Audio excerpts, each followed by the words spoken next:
Hi, welcome to SBR Forum Videos. I'm Peter Loshak. We are previewing Week 14 in college football, and we are covering 5 of the huge marquee games this weekend with Joe Duffy from OffshoreInsiders.com. Joe Duffy, thanks so much for being here once again.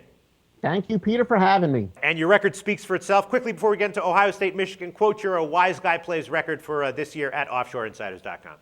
It is above 60% for the year. We actually lost our last one. We had Northern Illinois on, these days are running together. I guess it was Tuesday night. That was a rare loser, but we're still above 60% for the year with our wise guy plays college and pro football going back to the preseason. There you go. Pure honesty from Joe Duffy from OffshoreInsiders.com. All right, Ohio State, Michigan, a little similar to the game we just discussed, which was the Florida State game.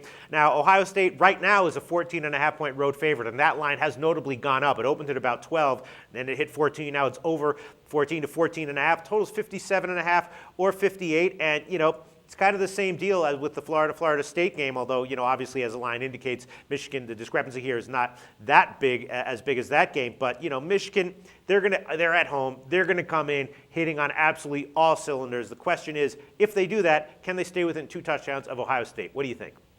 No, I don't think they can, and you're right. It is very similar to a game that we just discussed in Florida State because, as I said, one of the bigger myths in sports, it applies this weekend. A lot of people say go with the big underdog in a big rivalry. That has proven false. This century, the double-digit underdog's actually 0-3, so going with the big favorite has been perfect this century. But Ohio State, much like Florida State, they still need style points. Now, whether or not Ohio State can realistically leapfrog Florida State, that's a whole debate altogether. But I promise you, that Ohio State will be approaching this game as if they can make a big statement and possibly leapfrog Florida State. And the truth is, if Florida State struggles against Florida and Ohio State in a big marquee game, wins by 28, 30 points, maybe the BCS standings could get a little interesting. But no, with Curtis Grant and Doran Grant coming back for Ohio State, they've got the mismatch. They've got the motivation. This has been a very rough year for Michigan, to say the least.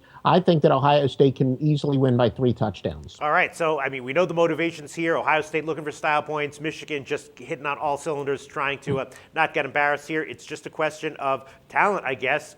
Does Michigan have the talent to stay within 2 touchdowns? And your answer to that is probably not. No, they're actually second worst in the country in tackles for a loss allowed on offense. So that tells me their offensive line isn't very good.